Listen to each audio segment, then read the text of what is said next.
Hey, intro learning students, this is Stephanie coming at you with the second video that I want to do for chapter 4, which is all about operant conditioning. And in this video, we're going to talk about reinforcement schedules.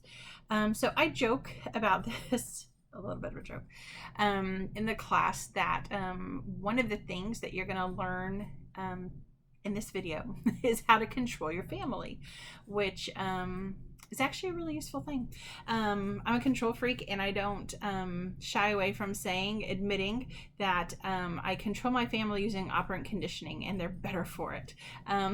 But it's kind of interesting. Skinner was very criticized for being very sort of bold in his take that he could potentially control the world for good. And the problem is that when you have to, qualify something as being good, that means it could be used for bad, right? And so, there are all kinds of interesting thing. The government actually tracked Skinner's lab. There's an FBI file on Skinner, and because he's saying these things, he can control people in the middle of a Cold War, and so the government was worried that maybe, what if you could control people, and is it the case then that we could maybe all be turned into commies, right? If the government could control us in that way. So it's just an interesting little piece of history. And the truth is, though, that using operant conditioning, you can control other people's behavior. We do it all the time. So think about this. Have you ever seen like an elementary school class early in kindergarten or first grade, first thing in the year?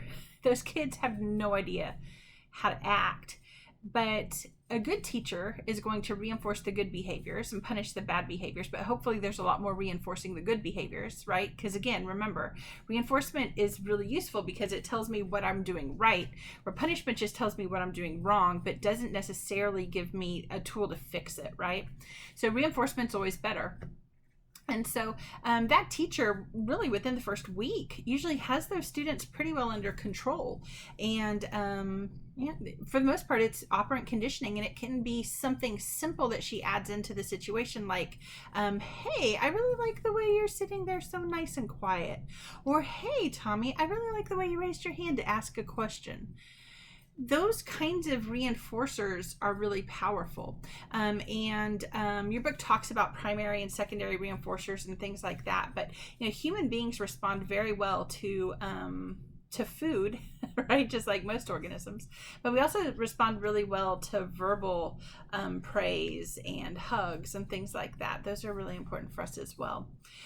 So in order to understand how you can kind of control your family, we have to understand something about reinforcement schedules. And reinforcement schedules, again, just like the rest of Skinner's theory, are actually incredibly simple to understand. They're not complex, you guys. They're really not. And so we can start to think about, there's really just a few kinds of reinforcement schedules. Your book has this little... the one that looks like this little page in it, and I think that can be useful, but not all of those reinforcement schedules are necessarily used, and so we're going to think about continuous reinforcement schedules and intermittent schedules and specific types of intermittent schedules. So a continuous reinforcement schedule is when you reinforce the behavior every single time it occurs. So continuous reinforcement is actually incredibly useful at acquisition. So remember, acquisition is our fancy word for learning. So when you're first trying to teach, like, let's say a dog to roll over, reinforcing that dog every single time it rolls over is incredibly powerful, because the dog figures out, and again, I'm going to talk about it as if it's conscious, but it's not, but it just kind of helps the example. The dog starts to make that connection, right, between the reinforcement and the behavior, and so it's more likely to roll over. The problem, though, think about this, is that if you are doing something and you're continuously reinforced and then the reinforcement stops, what's going to happen to the behavior? it's also going to stop, right? So now we have a problem, because continuous reinforcement schedules are fantastic for acquisition, but they're horrible when it comes to extinction. Remember, extinction is the stopping of that behavior, because what's going to happen is that the minute you stop giving that treat, the behavior is also going to stop. So let's talk about intermittent reinforcement schedules. We're going to focus on a couple of really specific intermittent schedules, but for right now, we're just talking about it in a general sense. So intermittent schedules mean that the reinforcement happens something other than every time, whatever that is going to look like. So in the book, it can be based on time, it can be based on the number of times, but whatever it is, it's not every single time. As you might imagine, intermittent schedules make for difficult acquisition sometimes. So let's say that you have a schedule where you're only going to reinforce a behavior every 5th time it happens. Well, what that means is that the organism has to do a behavior and then do it 5 more times before it's ever going to get another reinforcer. And so putting making that connection between the reinforcer and the behavior might be slow going. So for acquisition, it's not a great way to help someone learn something, but it is powerful in terms of the strength of the behavior and the way that it works when it comes to extinction. Because the reality is this: if you have an intermittent reinforcement schedule, the behavior continues, it persists for longer after the reinforcement stops. So some researchers will tell you that a schedule that kind of combines the two can be really powerful if you can do it. So continuous reinforcement in the beginning, and then waning down to an intermittent schedule. So maybe the first couple days you're working with that dog, trying to get him to roll over, you are reinforcing the dog every single time he does the correct behavior, and then by like the 5th day you're reinforcing every other time, and then by the 10th day you're reinforcing, just kind of every 5th or 6th time, until you're barely reinforcing the dog at all for doing that behavior. So those intermittent schedules are really powerful, like I said, for avoiding the extinction. And the combined schedule is really powerful overall. So let's talk about the intermittent schedule. So there are 4 words that you have got to know to understand the intermittent schedules.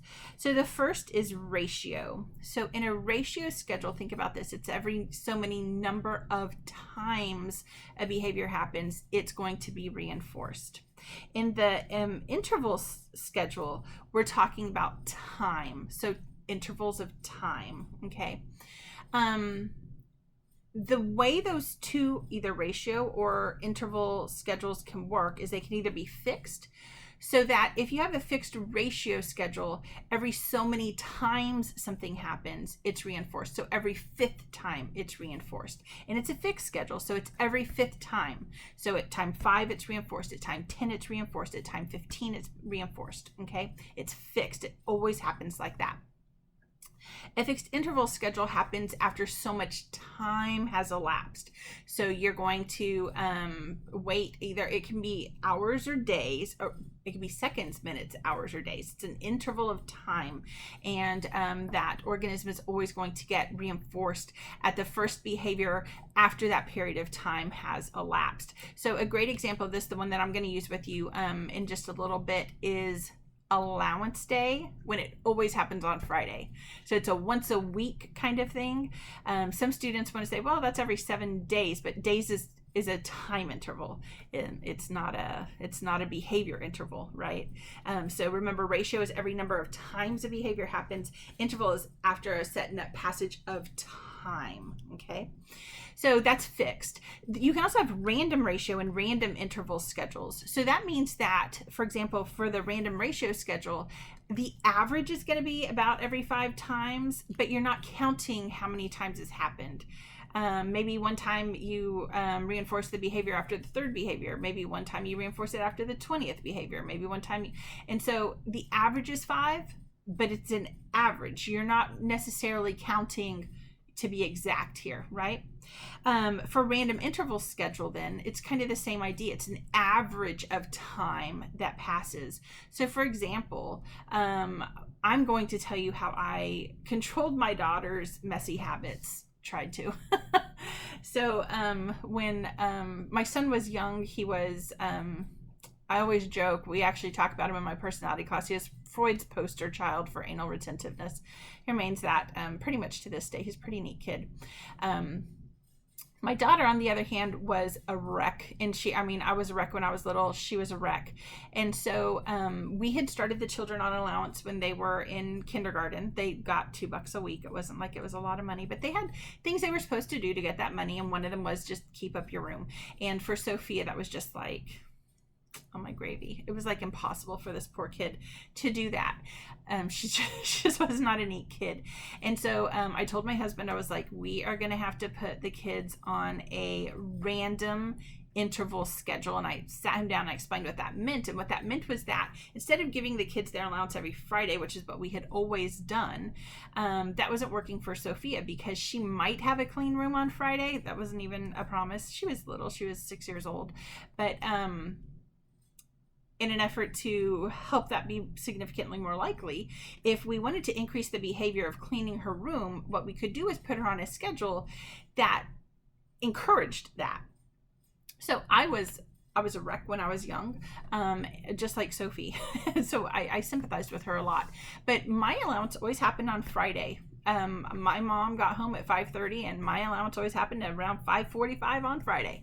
My mom came upstairs one time a week, and it was literally to check our rooms and give us our allowance. And so what I would do is I would get home on Fridays and I would clean my room. And by clean my room, I mean throw things into my closet and throw them under my bed, because my mom never checked those places, right? So she would come in, she'd peek, it looked fine, I'd get my money, and then I'd become a horrific pig again until she was going to check on it again. That's just who I was at that time. And so Sophia, suffers similar. She got my genes, poor girl. The good news is at 16, the cleaner gene kicks in our family for the girls.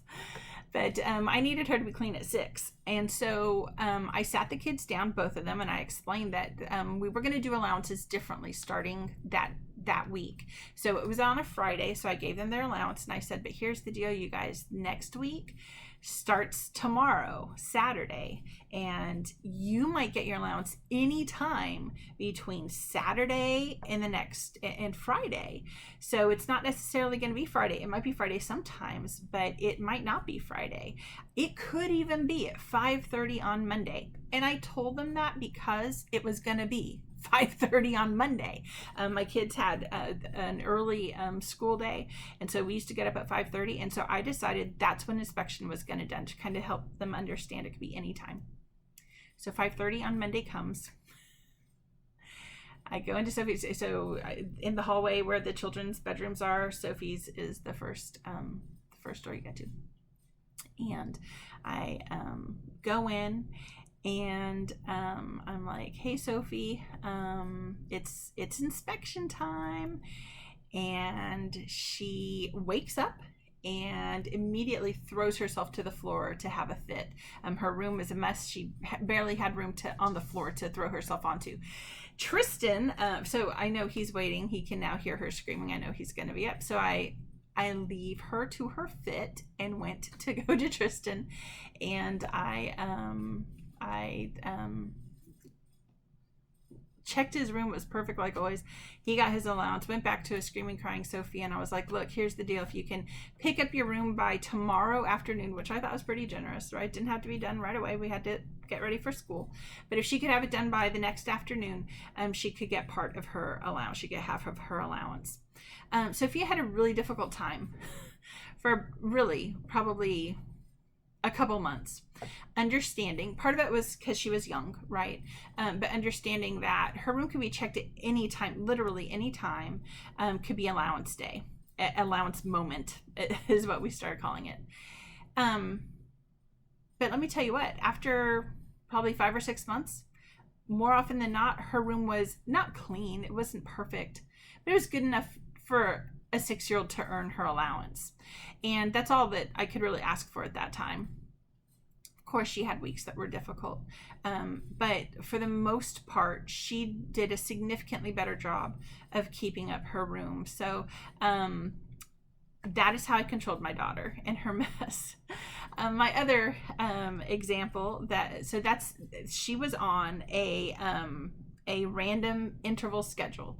Never knew when it was going to happen. It was after a certain passage of time, right? An average of a week, because allowance happens once a week. But never knew when it was going to come. It's a pretty powerful schedule. So now I need to tell you about how I controlled my husband. So when Gang and I got married, my husband's name is Gang. He's from Thailand, so it's a different name. But when Gang and I got married,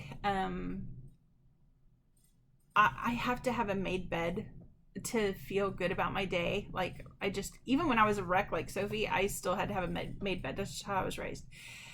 So when Gang and I first got married, I had just started working actually at A&M, and I had to, so I always taught 8 o'clock classes, so I would leave my house at like 6:45 or 7 in the morning, and he didn't have to be at work until 9, so he was not even up when I would leave. And I would come home and my bed would not be made, and it would just it would retroactively ruin my day. I know that sounds stupid, but that's just who I am on the inside. I need a made bed. So this poor man, I would tell him every day, I'm like, hey, hon, please help me make the bed. And it didn't happen. So for 6 months, I was like, what am I going to do? And then I started thinking about oh, seriously, because I cannot live like this. What am I going to do? And I realized, hello, idiot, you use operant conditioning on him, right? So that's exactly what I did. So I make this decision. I'm going to make a big deal about us making the bed together on the weekend. So I only taught, so I at the time when I first started teaching at A&M, actually had another job too.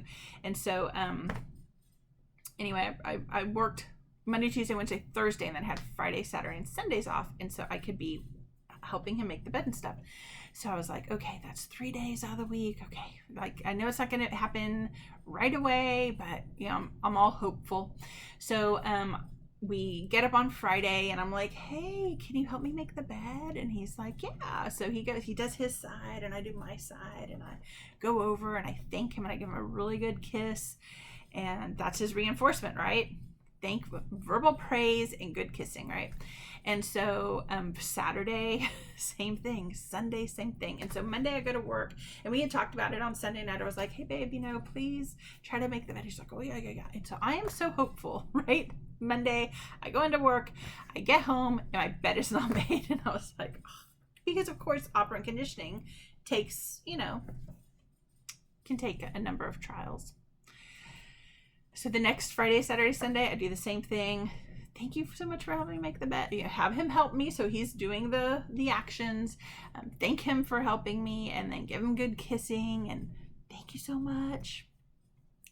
You guys, within about 4 or 5 weeks, it was working. Most days, I had a made bed when I was coming home, and within a couple months, it was made every single day. And so I start to feel guilty. Because I'm like, oh my God, it totally worked. And so we were eating dinner, and I don't even remember someone asked something. And so we started talking about operant conditioning, and I was like, I have a confession to make. And Gang's like, what? And I was like, I operantly conditioned you. And he's like, what are you talking about? And I was like, I operantly conditioned you to help me make the bed. And he's like, what are you talking about? And I said, I got up with you on Fridays, Saturdays, and Sundays for a month and a half, and then I would have you help me make the bed, and then when we were done, I would give you a really good kiss, and I'd give you a lot of verbal praise, and then you started making the bed. And he's like, Stephanie, I make the bed because I love you. And I said, really? Then what happened the first 7 months of our marriage when I would ask you to make the bed and you wouldn't, right? He's in total denial that I operantly conditioned him. And frankly, I'm fine with that. It makes me feel less guilty. But I know that I operantly conditioned him because for almost 7 months of our marriage, I thought I was going to go crazy every single day. And I had to pull out the big guns. By that, I mean operant conditioning to train this man to help me make my bed. So thank you, Skinner. All right, so the schedules of reinforcement are important, and as you can see, those random schedules are really powerful. So fixed schedules are more powerful than a continuous pattern, but intermittent schedules or random schedules are the absolute best. They lead to very powerful responses. Okay, so the book talks about a couple other things here, and I don't have a whole lot to add to what the book talks about except for one thing, and that is I want to talk actually two things. So shaping and chaining. So chaining is when we kind of link smaller components together, smaller behaviors together to form what looks like one long behavior. So let's talk about shaping first. So one of the things that happens with organisms is that we may ask them to do things that they don't maybe naturally do easily. So this is a true story. When I was little, I had a dog named Lassie. I named her, literally the only dog name I knew. My parents took us to the zoo, and they had a poodle who jumped through a hoop of fire, and I was absolutely fascinated by that. So I grew up in the 80s, you guys. Hula hoops were all the rage, and we used to have hula hoop contests at PE. So I had hula hoops. I would literally save up my allowance and buy myself hula hoops. I know that sounds pathetic, but that's who I was in the 80s. So I had my hula hoops, and I thought it would be so cool. So I was always also trying to scheme to make money when I was little, which is bizarre, but it's true. So I thought if I could teach my dog to do tricks, I could charge the neighborhood kids to come and watch Stephanie's circus. That's so funny that this is on tape. I've never told this story on tape before. Anyway, so first of all, Lassie was half husky and half German shepherd. So she was never going to jump through a hoop of fire, but what did I know? I was the kid. So I had my hula hoops, and I didn't know what it was called then. Like the idea of shaping, I didn't know what shaping was, but it occurred to me, even like seriously guys, I was like 7 or 8 years old. It occurred to me that Lassie probably wasn't going to jump through a hoop that I had high, that I had to start her low and get her to go through the hoop, right? It wasn't the final behavior that I wanted, but it was approximating it, right? So this idea of that you'll read about in your book called like method of successive approximations, reinforcing behaviors that come close to what you want. So my ultimate goal was to get, again, 7-year-old brain here, right? But my ultimate goal was to get Lassie to jump through the hoop like 6 feet high, because I thought, oh, people probably give me a quarter to see that. So, oh my gosh. This is just funny because I have told this story before, but I've never had it immortalized on film. I'm thinking, oh, my grandkids are going to see this. How cute is that? Anyway, so I start Lassie with the hoop basically on the ground, and we had these little, the tiny little milk bones. I don't even know if they still make those anymore. Actually, they used to make tiny little milk bones, and Lassie was a big dog, and the tiny ones, there were more of them. So she would go through this hoop. I finally got her, like I dragged her through the hoop, and then she would walk through it because I would give her the little milk bone, and then I would put it up. Lassie, I don't think ever jumped more than like honestly probably like a foot, but I did get her to jump through the hoop, and I knew I was never going to have a hoop of fire for her, but that idea of training an animal to do something that they might not normally do, like jump a foot over through a hoop, is something that animal trainers do all the time. And so you can think about like if you've ever watched equestrian events where the horse has to go through a number of different all of a sudden the word just literally left my brain, but challenges is what I'll say, because I really cannot think of the word right now, right? But they have to jump over one or two fences, or they have to jump over the water and things like that. the horse can be trained to do each of those things individually. And then what the trainer can do when they get to a competition site is they can take that individual training and then they just chain it together. So when I've trained you at home, my obstacle course looks one way. When we get to this other place, it looks a different way. Well, I've got you trained on each of the individual components through shaping, right? And then I can take each of those components that I've shaped and I can chain them together to form a long string of behavior. So that's what shaping and chaining sort of look like. And I hope that helped a little bit. All right, so you can read the rest of the chapter on your own, but I want to talk really quickly about the Premack principle. And I want to talk really quickly about, so this is a true story, and I have to tell y'all what a small world it is. Many years ago, I have used this example in this class forever that I'm about to tell you, because it's so near and dear to my heart. I love this example. And years ago, I had given this example. I was in class. And my friend's name is Wendell, who I'm going to talk about. And this lady came down the stairs. This is at UTSA back when I taught there, and everything's like a stadium style seating. So she's coming down the stairs and she's like, "Is Wendell's last name whatever?" And I said, "Yes, why do you know that?" She goes, "He's my husband." You guys, I was so excited because I have all my life worried about Wendell, and I know that he's okay. I know he has a bunch of kids, and his wife is the nicest lady in the world, was one of my students, and it's just so neat to know that he did well in life, because he was such a bad kid when we started the 4th grade. So Wendell was a kid in my 4th grade class. I immediately loved Wendell because he was taller than me, and up to that point I was always the tallest kid in any of my classes. So I was so glad to have Wendell until I got to know Wendell, because he was a naughty kid and I was like a goody kid, and he was constantly getting in trouble. We just had the worst class. All the bad kids were in my class, but I know why. And it was because of Mrs. Van Poppelen. Our principal knew that Mrs. Van Poppelen was an incredible teacher, and truly, she's one of the best teachers I ever had. One of the things that Mrs. Van Poppelen did very quickly, and I can look back at it and see it now. I didn't realize it in 4th grade. But she got to know what each of us cared about, and then she used those things as reinforcers. And that's basically what the Premack principle says. It says, look to see what an organism does naturally, and then use that thing as a reinforcer. So I told you guys I grew up in the 80s. That's no lie. And in the 80s, one of the big things was breakdancing. And Wendell loved to breakdance. And so Mrs. Van Poppelen realized 2 things. She realized that breakdancing could be used as a reinforcer for Wendell.